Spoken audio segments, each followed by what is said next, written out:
Selamat datang di Fakultas Keguruan dan Ilmu Pendidikan. Ing Arso Sungtulodo, Ing Madio Mangunkarso, Tut Wuri Handayani, di depan memberikan contoh, di tengah membangun semangat, dan di belakang memberikan dorongan.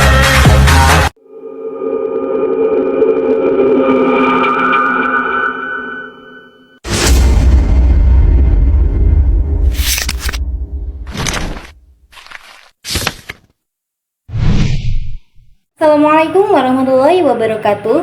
Hai semuanya, perkenalkan nama saya Yudwi Lestari. Saya dari Prodi PGSD dari UPBJJ UT Palembang dengan NIM 8603381319. Saya di sini akan membahas materi tentang ilmu filsafat. Dalam ilmu filsafat terdapat 3 hal yang menjadi pondasi utama untuk memahami sebuah pengetahuan. Ketiganya saling berkaitan dan tidak dapat dipisahkan. Apa saja sih itu? Yuk kita simak penjelasannya sama-sama. Jadi di sini kita akan membahas tentang 3 teori, yaitu yang pertama teori ontologi, yang kedua teori epistemologi, dan yang terakhir yaitu aksiologi. Nah, yang kita bahas pertama yaitu tentang ontologi. Ontologi membahas tentang hakikat, apa yang dikaji. Jadi di sini itu kita bertanya, apa sebenarnya sih objek yang kita pelajari itu? Dan bagaimana sih hakikat realitas atau kebenarannya itu?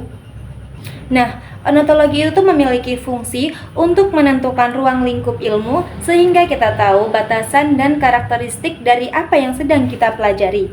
Nah, untuk yang kedua yaitu tentang epistemologi. Kalau ontologi itu tadi bertanya tentang apa, lalu epistemologi itu akan menjawab dengan kata bagaimana. Bagaimana sih ilmu itu bisa diperoleh? Bagaimana sih cara mendapatkannya? Habis itu seperti dan bagaimana cara menguji apakah itu benar atau salah? Di sini dibahas tentang metode penelitian, cara berpikir, dan proses validasi agar pengetahuan yang didapat itu valid dan dapat dipertanggungjawabkan secara ilmiah. Dan yang ketiga yaitu aksiologi. Aksiologi itu berbicara tentang nilai dan guna. Ilmu itu diciptakan bukan hanya untuk diketahui, tapi untuk digunakan. Di sini kita membahas untuk apa ilmu itu dipakai. Apa nilai-nilai kemanfaatannya? Bagaimana sih aturan etika dalam menggunakannya? Jadi aksiologi itu memastikan bahwa ilmu yang kita miliki membawa kebaikan, tidak merugikan, dan sesuai dengan norma-norma yang berlaku di masyarakat. Nah, ketiganya itu tuh saling berkaitan. Ontologi itu tuh menentukan apa yang kita pelajari, sedangkan epistemologi menjelaskan bagaimana cara mendapatkannya dengan benar, dan aksiologi memastikan untuk apa ilmu itu digunakan agar tetap bernilai baik.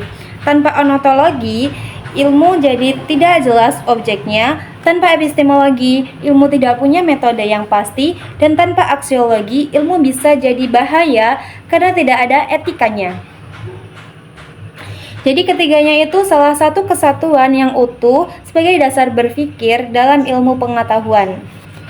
Semoga penjelasan ini dapat bermanfaat. Sekian dari saya ucapkan terima kasih. Wassalamualaikum warahmatullahi wabarakatuh.